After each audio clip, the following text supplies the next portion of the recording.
Chapter 10. Vasenka drove the horses so smartly that they reached the marsh too early, while it was still hot. As they drew near this more important marsh, the chief aim of their expedition, Levin could not help considering how he could get rid of Vasenka and be free in his movements. Stepan Arkadyevitch evidently had the same desire, and on his face Levin saw the look of anxiety always present in a true sportsman when beginning shooting, together with a certain good-humored slyness peculiar to him. "How shall we go? It's a splendid marsh, I see, and there are hawks," said Stepan Arkadyevitch, pointing to two great birds hovering over the reeds. "Where there are hawks, there is sure to be game." "Gentlemen," said Levin, pulling up his boots and examining the lock of his gun with a rather gloomy expression, "do you see those reeds?" He pointed to an oasis of blackish green in the huge half-mown wet meadow that stretched along the right bank of the river. "The marsh begins here, straight in front of us. Do you see, where it is greener? From here it runs to the right where the horses are. There are breeding places there, and grouse, and all round those reeds as far as that alder, and right up to the mill. Over there, do you see where the pools are? That's the best place. There I once shot 17 snipe. We'll separate with the dogs and go in different directions, and then meet over there at the mill." "Well, which shall go to the left and which to the right?" asked Stepan Arkadyevitch. "It's wider to the right. You two go that way. I'll take the left," he said with apparent carelessness. "Capital! We'll make the bigger bag. Yes, come along, Vasenka exclaimed. Levin could do nothing but agree, and they divided. As soon as they entered the marsh, the two dogs began hunting about together and made towards the green, slime-covered pool.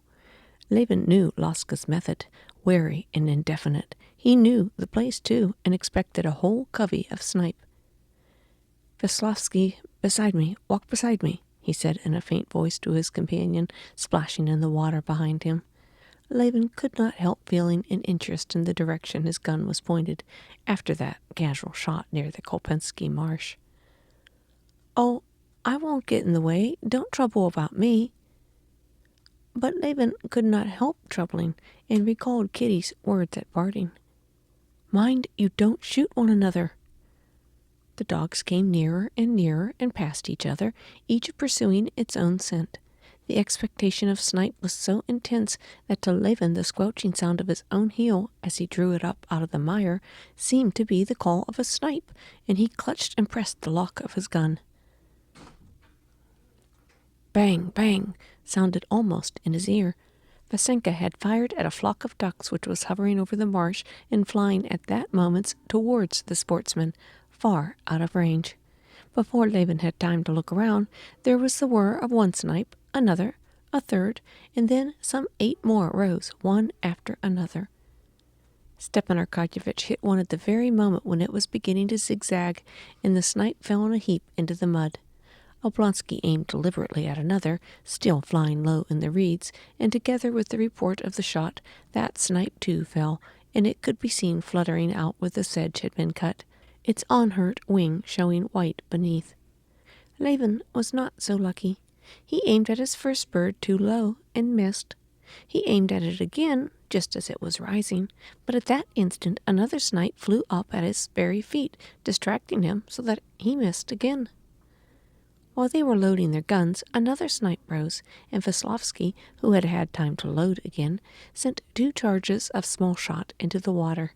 Stepan Arkadyevitch picked up his snipe and with sparkling eyes looked at Levin. "Well, now let us separate," said Stepan Arkadyevitch. And limping on his left foot, holding his gun in readiness and whistling to his dog, he walked off in one direction.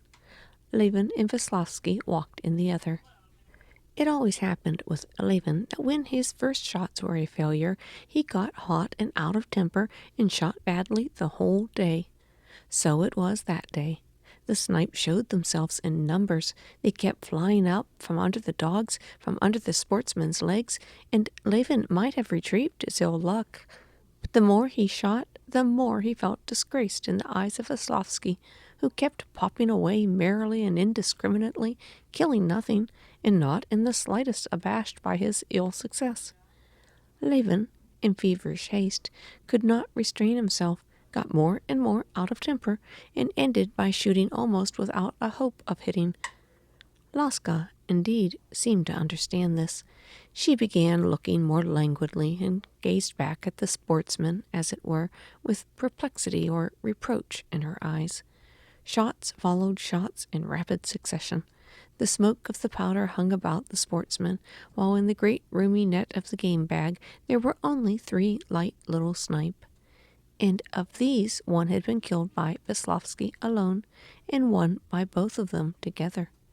Meanwhile, from the other side of the marsh came the sound of Stepan Arkadyevitch's shots, not frequent, but, as Levin fancied, well directed, for almost after each they heard crack, crack, fetch.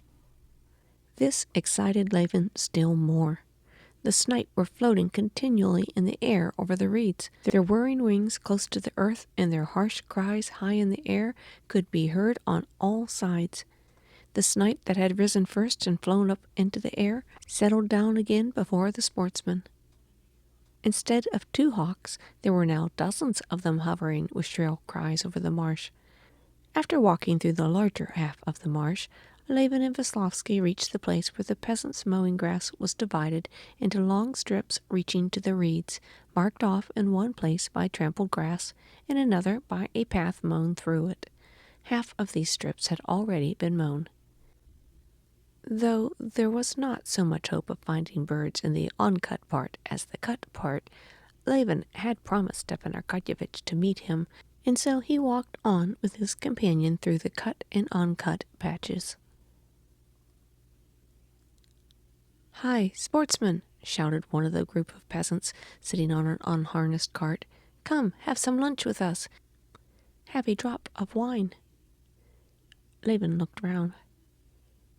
"Come on, it's all right," shouted a good-humored-looking bearded peasant with a red face, showing his white teeth in a grin and holding up a greenish bottle that flashed in the sunlight.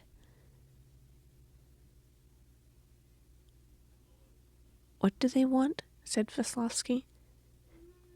"They invite you to have some vodka. Most likely they've been dividing the meadow into lots." "I should have some," said Levin, not without some guile, hoping Veslovsky would be tempted by the vodka and go to join the peasants. "Why do they offer it?" "Oh, they're just merry-making. Really, you should go join them. You would be interested." "Okay, I'm curious." "Go on, you'll find the way to the mill," cried Levin, and looking round he perceived with satisfaction that Veslovsky, bent and stumbling with weariness, holding his gun out at arm's length, was making his way out of the marsh towards the peasants. "You come too," the peasants shouted to Levin. "Never fear, taste our cake." Levin felt a strong inclination to drink a little vodka and to eat some bread. He was exhausted, and felt it a great effort to drag his staggering legs out of the mire, and for a minute he hesitated. But Laska was setting, and immediately all his weariness vanished, and he walked lightly through the swamp towards the dog. A snipe flew up at his feet. He fired and killed it. Laska still pointed. "Fetch it." Another bird flew up close to the dog. Levin fired. But it was an unlucky day for him. He missed it, and when he went to look for the one he had shot, he could not find that either. He wondered all about the reeds, but Laska did not believe he had shot it, and when he sent her to find it, she pretended to hunt for it, but did not really. And in the absence of Vasenka, on whom Levin threw the blame of his failure, things went no better. There were still plenty of snipe, but Levin made one miss after another. The slanting rays of the sun were still hot. His clothes, soaked through with perspiration, stuck to his body. His left boot, full of water, weighed heavily on his leg and squeaked at every step. The sweat ran in drops down his powder-grimed face. His mouth was full of the bitter taste, his nose of the smell of powder and stagnant water. His ears were ringing with the incessant whir of the snipe. He could not touch the stock of his gun, it was so hot. His heart beat with short, rapid throbs. His hands shook with excitement, and his weary legs stumbled and staggered over the hillocks and in the swamp. But still he walked on, and still he shot. At last, after a disgraceful miss, he flung his gun and his hat on the ground. "No, I must control myself," he said to himself. Picking up his gun and his hat, he called Laska and went out of the swamp. When he got on dry ground, he sat down, pulled off his boot and emptied it, then walked to the marsh, drank some stagnant-tasting water, moistened his burning hot gun, and washed his face and hands. Feeling refreshed, he went back to the spot where a snipe had settled, firmly resolved to keep cool. He tried to be calm, but it was the same again. His finger pressed the cock before he had a good aim at the bird. It got worse and worse. He had only 5 birds in his game bag when he walked out of the marsh towards the alders where he was to rejoin Stepan Arkadyevitch.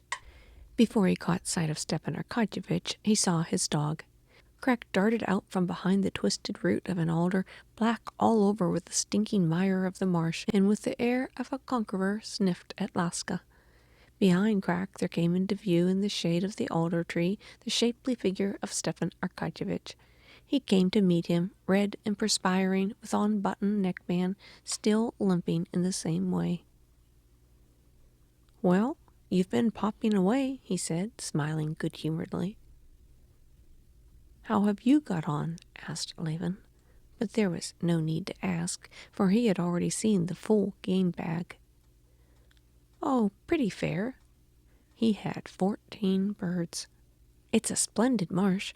I've no doubt Veslowsky got in your way. It's awkward, too, shooting with one dog," said Stepan Arkadyevitch, trying to soften his triumph.